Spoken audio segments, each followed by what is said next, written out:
Hello everyone, I am Divya Singh. Welcome to my YouTube channel Shiksharthi by Divya.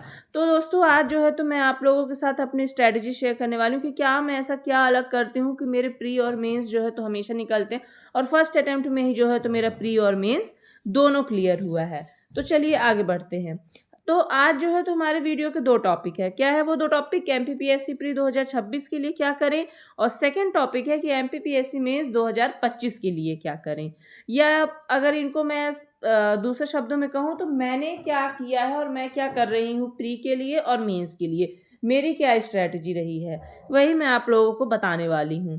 तो सबसे पहले तो आप लोग ये याद रखिएगा कि मैं मतलब यहाँ पे कोई भी आपको ऐसी चीज़ें नहीं बता रही हूँ कि जिसका वास्तविकता से कोई लेना देना नहीं। ये वही चीज़ें हैं, वही स्ट्रैटेजी है, वही सारी चीज़ें हैं जो कि मैंने खुद अपने ऊपर इम्प्लीमेंट की हैं और रिजल्ट जो है तो वो सबके सामने है। कैसे मैंने खुद मतलब कैसे मेरा प्री और मेंस दोनों क्लियर हुआ है, हर बार मैंने क्वालिफाई किया। तो ये एक तरीके से जो है तो मेरा एक्सपीरियंस है जो कि मैं आप लोगों के साथ में शेयर कर रही हूँ। एमपीपीएससी प्री, कई बच्चे होते हैं क्या करते हैं कि मतलब सोचते हैं कि हमको आइंस्टीन है, हमको हर चीज़ पढ़ना है, हम सब पढ़ लेंगे। आप पढ़ तो लोगे सब, लेकिन सब तो आपके एग्जाम में नहीं आने वाला है। तो यहाँ पे आप क्या करो, थोड़ा सा अपना जो बुद्धि है ना, उस बुद्धि का थोड़ा सा प्रयोग भी करो। भगवान ने इसीलिए आपको बुद्धि दी है। तो वहाँ पे आपको देखना है कि सब कुछ नहीं पढ़ना है। अब ये आपको पता कैसे चलेगा कि सब कुछ नहीं पढ़ना है? जब आप थोड़ा सा माइंड यूज़ करोगे। दुकानों में क्यों पीवाईक्यू आ रहा है, कुछ तो उसका भी काम होगा, इसीलिए जो है तो पब्लिशर उसको पब्लिश कर रहा है। तो उसको पीवाईक्यू को खरीदिए। पिछले एग्जाम के ट्रेंड देखिए कि किन टॉपिक से क्वेश्चन आ रहे हैं, किन टॉपिक को एमपीपीएससी जो है तो पिछले 8-10 सालों में मतलब उस पर क्वेश्चन ही नहीं बना रहा है। तो ये सारी चीज़ें जब आप देखेंगे तो आपको पता चलेगा, अरे यार, जिसको मैं सर पटक पटक के इतना याद कर करके पढ़ रहा था, पढ़ रही थी, वो तो आयोग पूछ ही नहीं रहा है। तो उससे क्या होगा कि आपका टाइम बचेगा। आपका जब टाइम बचेगा तो आप क्या करेंगे कि जो चीज़ें ज़्यादा पूछी जा रही हैं, बार बार पूछी जा रही हैं, आप उस पर ज़्यादा फोकस करोगे। तो ये सब लेकिन कब पता चलेगा? जब आप थोड़ा सा अपना हाथ पैर इधर हिलाओगे, थोड़ा दिमाग यूज़ करोगे, पीवाईक्यू पढ़ोगे। तो यानी अगर आपको अपना प्री निकालना है, प्री क्वालिफाई करना है, तो आपको स्मार्ट स्टडी करनी पड़ेगी। क्यों? क्योंकि आपके पास अब बहुत ज़्यादा समय भी नहीं है। 26 अप्रैल को जो है तो प्री का एग्ज़ाम है। तो आपको अब जो है तो स्मार्ट स्टडी करनी है और जो भी फालतू के टॉपिक्स हैं उन सबको आपको नहीं पढ़ना है। क्या पढ़ें, क्या छोड़ें? अभी आपको मैंने बताया कि अब आपको ये कैसे पता चलेगा कि क्या पढ़ें और क्या छोड़ें। जब कई चीज़ें होती हैं, मतलब बहुत ज़्यादा गहरी थ्योरी होती हैं जो कभी-कभी टॉपिक में, मतलब कभी-कभी ऐसे कोई-कोई टॉपिक होते हैं जो कभी-कभार पूछे जाते हैं, भूले-बिसरे। तो उन पे आपको ज़्यादा ध्यान नहीं देना है। अगर आपके पास ज़्यादा टाइम बच रहा है तो आप उनको भी एक बार ज़रूर पढ़ लें, लेकिन ज़्यादा उस पे फ़ोकस ना करें। और मतलब नए-नए सोर्स ना बदलें। मतलब ये नहीं कि आपने एक बार एक कोई किताब पढ़ ली, सिलेक्शन तक की पढ़ ली, फिर आप फिर दूसरी किताब कोई पढ़ रहे हैं, ये ना करें। अगर आपने एक बुक ली है तो उसी एक बुक को कई बार पढ़ें। तो ये, और क्या पढ़ें? तो वही चीज़ें पढ़ें जो बार-बार एग्ज़ाम में आ रहा है। जो पीवाईक्यू आप देख रहे हैं, जो टॉपिक इम्पोर्टेंट हैं, उन सब चीज़ों को आपको पढ़ना है। और ये चीज़ हमेशा याद रखिएगा कि प्री में जो सिलेक्शन होता है वो पढ़ने से नहीं, बल्कि मतलब सही चीज़ छोड़ने से होता है। सही चीज़ पढ़ने से और सही चीज़ छोड़ने से। मतलब आपको क्या पढ़ना है और क्या नहीं पढ़ना है, ये आपको पता होना चाहिए। पढ़ना तो वैसे आपको सब है, लेकिन कुछ-कुछ चीज़ें ऐसी हैं कि जिसको अगर हम मतलब जो हमारा बहुत ज़्यादा टाइम इन्वेस्ट हो रहा है और उसमें ज़्यादा मतलब आउटपुट भी नहीं है हमको, तो ऐसी चीज़ों को आपको छोड़ना है। मैं खुद जो है तो ऐसे ही करती हूँ। तो ज़रूरी है वही पढ़ो, बाकी टाइम पर छोड़ दो। मतलब जो ज़्यादा इम्पोर्टेंट है आप उस पे ज़्यादा फ़ोकस करिए, बाकी टाइम पर छोड़ दीजिए। जब आपके पास समय होगा तो उसको आप और पढ़िएगा। फिर एमपीपीएससी प्री में आपको क्या करना है, तो ये यहाँ पे कुछ 5 टॉपिक है, पॉइंट है, उनको आपको ध्यान देना है। सबसे पहला है रोड मैप। आपको एक रोड मैप बनाना है कि आपको क्या पढ़ना है, कब पढ़ना है। एक टाइमलाइन बनाइए कि इतने हफ्ते में, इतने दिन में जो है तो मैं ये टॉपिक कंप्लीट कर लूँगा, ये यूनिट कंप्लीट कर लूँगा। तो ये आपको एक प्रॉपर रोड मैप बनाना है। क्या पढ़ना है, क्या छोड़ना है, इसको आपको ध्यान देना है, जैसे अभी मैंने बताया। फिर सिलेबस। सिलेबस तो आप सब जानते ही हैं कि सिलेबस, सबसे पहले तो सिलेबस ही है। जब तक आप सिलेबस नहीं पढ़ेंगे तो जानेंगे ही नहीं कि आपको क्या पढ़ना है। फिर पीवाईक्यू हो गया, टेस्ट सीरीज़, ये सारी चीज़ें जो हैं तो ये एमपीपीएससी प्री के लिए आपके लिए बहुत ज़्यादा ज़रूरी होती है। और टेस्ट सीरीज़ सबसे ज़्यादा ज़रूरी है, क्योंकि जब आप टेस्ट सीरीज़ लगाते हैं तो आपको एक मतलब रियल एग्ज़ाम का एक एक्सपीरियंस भी होता है। उसके साथ में आप धीरे-धीरे क्या है कि आपको पता चलता है कैसे क्वेश्चन आ रहे हैं मॉक टेस्ट या टेस्ट सीरीज़ लगाने से। तो ये सारी चीज़ें आपको एमपीपीएससी प्री के लिए करनी है। अब आप लोगों को एक इम्पॉर्टेंट जो है तो मैं न्यूज़ शेयर करना चाहती हूँ कि हमारी टीम के द्वारा मॉनिटरिंग प्रोग्राम 1.0 जो है तो लॉन्च कर रहे हैं हम 6 फरवरी 2026 से। और हमारा पहले भी एक मॉनिटरिंग प्रोग्राम अभी चल रहा है जिसमें 350 प्लस बच्चे ऑलरेडी जो है तो ऐड हैं। और इसमें जो है तो हमारी जो है तो 4 मेंबर की टीम जो है तो काम कर रही हैं, जिसमें मैं खुद हूँ, शिवम सर हैं और प्रीति मैम हैं और विवेक सर हैं, जो लगातार बार-बार इंटरव्यू जो है तो दे रहे हैं। और उसके अलावा जो है तो इसमें आपको क्या मिलेगा, इसमें एक तो सबसे बड़ी बात ये है कि इसकी बहुत ही रीज़नल फ़ीस है। अब हमारे पास कई बच्चे ऐसे हैं जो ऑलरेडी हमारे पास 350 प्लस बच्चों का जो प्रोग्राम हम मॉनिटरिंग प्रोग्राम चला रहे हैं उसमें ऑलरेडी 350 प्लस बच्चे हैं और वो कई बहुत बड़ी-बड़ी कोचिंग से मतलब कि आ रहे हैं। मैं अब यहाँ पे नाम नहीं लेना चाहूँगी कोचिंग की, लेकिन सब बड़े-बड़े कोचिंग से आ रहे हैं। 60,000 70,000 रुपए जो है तो फ़ीस दिए हैं। उसके बाद भी जो है तो उनको ये नहीं पता है कि उनको पढ़ना क्या है। मतलब उनके पास कंटेंट तो भर-भर के है, नोट्स हैं, ऑनलाइन कोर्स हैं, क्लासेस हैं, सारी चीज़ें हैं, पर उनको ये नहीं पता है कि पढ़ना क्या है। अब आप में से खुद कई ऐसे बच्चे होंगे जो ये देख रहे होंगे, वो खुद इतने बड़े-बड़े महँगे-महँगे उन्होंने कोर्स ले रखे होंगे, पिछले 4-5 साल से तैयारी कर रहे होंगे, लेकिन आज तक उनका प्री नहीं निकला। क्यों नहीं निकला? क्योंकि उनको सही दिशा ही नहीं मालूम है, उनको ये पता ही नहीं है कि उनको पढ़ना क्या है। कंटेंट तो वो इतना है कि पूरा एक अलमारी जो है तो पूरा किताब से भरे हैं, लेकिन ये नहीं पता है कि क्या पढ़ना है, कितना पढ़ना है, क्या नहीं पढ़ना है, ये सारी चीज़ें उनको नहीं पता है। और ये सारी चीज़ें जो है तो आपको इस मॉनिटरिंग प्रोग्राम में जो हैं आपको बताई जाएँगी, सिखाई जाएँगी, डेली टारगेट आपको दिए जाएँगे। और इसमें क्या-क्या है, जैसे कि 70% प्री और 30% मेंस लेके जो है तो हम इस मॉनिटरिंग प्रोग्राम में चलेंगे। यानी कि जो मेंस और प्री के कॉमन टॉपिक होते हैं वो भी आपको इसमें कवर कराए जाएँगे। और ये जब तक आपका प्री होगा तब तक ये आपका कोर्स रहेगा, और उसके बाद में भी अगर आपके मन में कोई डाउट है या कुछ भी है, जब तक आपका मेंस है, आप बेझिझक जो है तो इसमें आप हमारी टीम से या मेरे से किसी से भी आप पूछ सकते हैं।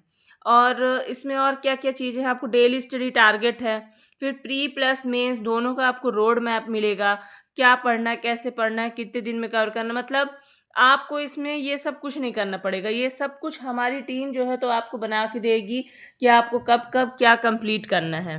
फिर उसके अलावा हम आपको शॉर्ट नोट्स भी प्रोवाइड कराएँगे, किसके? मेंस के।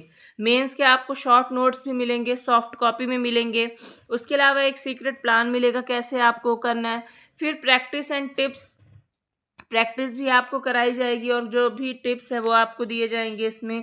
फिर सिलेबस डिकोड। अब सिलेबस तो आप जानते ही हैं कि आप मतलब इसमें समझाया जाएगा कि सिलेबस को समझे कैसे, उसको डिकोड कैसे करें। ये तरीका भी आपको जो है तो ये मॉनिटरिंग प्रोग्राम में दिया जाएगा। उसके अलावा स्ट्रैटेजी, फिर टाइम टेबल। अब इसमें क्या होता है कि कई लोग जॉब वाले हैं, कई लोग हाउसवाइफ़ हैं, तो उनको ये समझ में नहीं आता कि हम क्या स्ट्रैटेजी बनाएँ, कैसे टाइम टेबल बनाएँ। तो उसके लिए हम क्या करेंगे, हमारी टीम जो है तो खुद आपको आपके टाइम के अकॉर्डिंग टाइम टेबल और स्ट्रैटेजी, ये सारी चीज़ें जो है तो आपको बना के दी जाएँगी। फिर इसमें आपको पर्सनल मॉनिटरिंग भी मिलेगी। फिर जब भी आप चाहें, जितने टाइम भी चाहें, आप फ़ोन लगा के जो है तो हमारे टीम मेंबर से आप बात कर सकते हैं। जो भी आपको डाउट है वो उसी टाइम पे आपका डाउट क्लियर किया जाएगा। रिवीजन टिप्स, कैसे आप रिवीजन करें, कितने टाइम में रिवीजन करें, मतलब कैसे फ्रीक्वेंसी होनी चाहिए आपकी रिवीजन की, ये सारी चीज़ें उसमें बताई जाएँगी। क्या पढ़ना है, कैसे पढ़ना है, ये पूरा का पूरा गाइडेंस आपको इसमें मॉनिटरिंग प्रोग्राम में मिलेगा। उसके अलावा वीकली जूम मीटिंग, हर हफ्ते में जो है तो जूम मीटिंग होती है। टेस्ट सीरीज़ भी आपको इसमें मिलेगी और उसके अलावा आंसर राइटिंग टिप्स भी आपको इसमें दी जाएँगी। कुल मिला के ये टोटल पैकेज है जिसमें आपको शॉर्ट नोट्स दिए जाएँगे, टेस्ट सीरीज़ दी जाएँगी और फ़ीस मतलब इसकी बहुत ही रीज़नेबल नॉमिनल फ़ी है। अब इतने में मतलब अब आपको क्या ही चाहिए, पूरी की पूरी सब चीज़ तो इसमें मिल गया है। और जो बड़ी से बड़ी कोचिंग आपको नहीं बता सकती है, वो आपको बहुत ही कम फीस में आपको इसमें पता चल जाएगा और समझ में आ जाएगा। हमारे पास कई ऐसे बच्चे हैं जो शुरू में जब वो आए थे तो उनको कुछ समझ में नहीं आता था, बट आज मतलब इतना उनका डेवलपमेंट हो गया है कि उनको सब समझ में आता है क्या पढ़ना है। फिर उनके प्री में भी अच्छे मार्क्स आ रहे हैं, क्योंकि टेस्ट सीरीज़ भी जो है तो हम देते हैं, फिर उसमें किसके कितने मार्क्स आए, ये सारी चीज़ें भी जो है तो डिस्कस की जाती हैं। तो ये जो नंबर दिख रहा है स्क्रीन पे आपको, इस पे आप व्हाट्सएप पे मैसेज करके इस मॉनिटरिंग प्रोग्राम से आप जुड़ सकते हैं।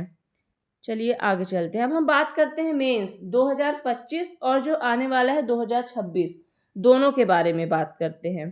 तो क्या करना है आपको एमपीपीएससी मेंस 2025 के लिए, तो इसमें कई चीज़ें हैं। अब जैसे revision, test series, answer writing, evaluation, feedback.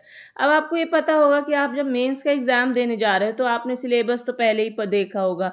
उसके अलावा अब आपका मेंस बहुत पास में आ गया है तो आपने एक बार पढ़ाई भी कर ली होगी।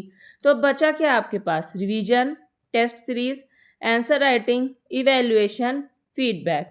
तो रिवीजन आप जितना ज़्यादा से ज़्यादा कर सकते हैं उतना ज़्यादा से ज़्यादा कीजिए, क्योंकि मेरे हर बार मेंस निकलने का जो एकमात्र मतलब सबसे ज़्यादा जो मेन रीज़न है वो यही है कि मैं रिवीजन बहुत करती हूँ। मेरे पास बुक्स बहुत ज़्यादा नहीं है, लेकिन जितनी भी बुक्स हैं उनको मैं ज़्यादा से ज़्यादा बार रिवाइज़ करती हूँ, इस कारण से मेरा मेंस हमेशा क्लियर होता है। फिर टेस्ट सीरीज़, आपको टेस्ट सीरीज़ मेंस की ज़रूर लेनी है। जितना ज़्यादा से ज़्यादा आप टेस्ट दे सकें, जितना ज़्यादा से ज़्यादा आप टेस्ट लगा सकें, आंसर लिख सकें, उतना आपके लिए ही बेनिफिशियल है।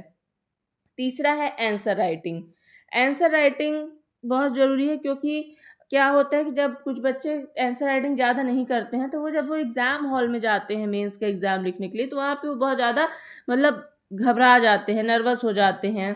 तो इस चीज़ से बचने के लिए आंसर राइटिंग करना, फिर क्या कमियाँ हैं आपके में, ये कैसे पता चलेगा? जब इवैल्यूएशन होगा, तो प्रॉपर इवैल्यूएशन होना भी बहुत ज़्यादा ज़रूरी है। फिर जब अच्छे से आपकी कॉपी का अच्छे से इवैल्यूएशन होगा तो ही आपको प्रॉपर फीडबैक मिलेगा। अब यहाँ पे भी कई दिक्कतें आती हैं कि कई बच्चे को फीडबैक ही नहीं मिलता।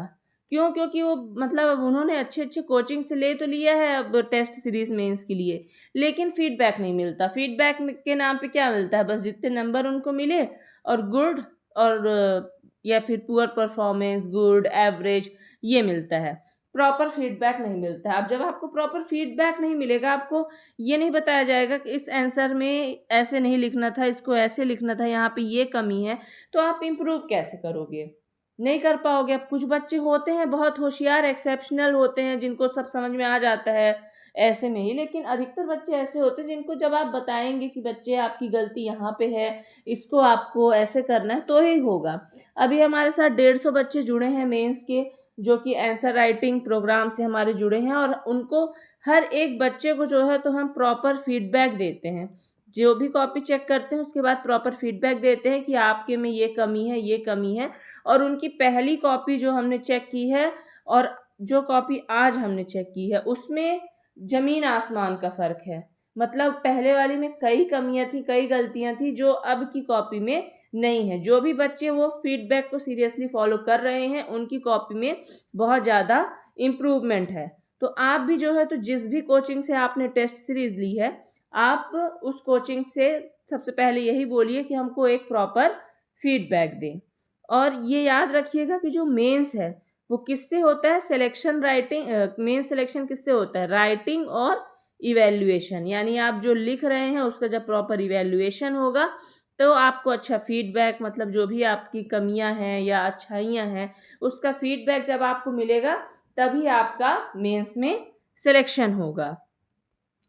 और अगर आपको जो भी मैंने अपनी स्ट्रैटेजी शेयर की है, अगर आपको अच्छी लगी हो तो वीडियो को लाइक कीजिएगा, और चाहे प्री से रिलेटेड या मॉनिटरिंग प्रोग्राम हो गया या मेंस के आंसर राइटिंग प्रोग्राम हो गया, आपको कोई भी डाउट है या कुछ भी आपको पूछना है या बात करनी है, तो ये जो नंबर दिख रहा है आप इसमें व्हाट्सएप पे मैसेज करेंगे तो आपकी बात हमारी टीम से हो जाएगी।